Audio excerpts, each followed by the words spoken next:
Hello hi friends, ಎಲ್ಲರಿಗೂ ನಮಸ್ಕಾರ. Welcome back to my channel Venkatalakshmi vlog. ನೋಡಿ ಫ್ರೆಂಡ್ಸ್, ಇವಾಗ ಕೆಲಸದಿಂದ ಬಂದು ಬಿಸಿ ಬಿಸಿ ಕಜ್ಜಾಯ ಮಾಡಿದೆ. ನನ್ನ ಫ್ರೆಂಡ್ ಕೊಟ್ಟು ಕಳಿಸಿದ್ಲು ಪಾಕ. ತುಂಬ ಚೆನ್ನಾಗಿದೆ ಪಾಕ.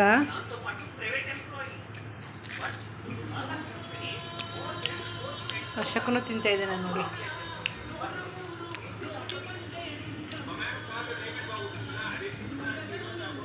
ಯಾರ್ಯಾರಿಗೆ ತುಂಬ ಇಷ್ಟ ಕಜ್ಜಾಯ ಕಮೆಂಟ್ ಮಾಡಿ.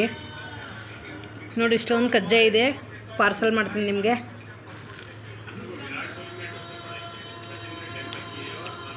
ಬಿಸಿ ಬಿಸಿ ಕಜ್ಜಾಯ.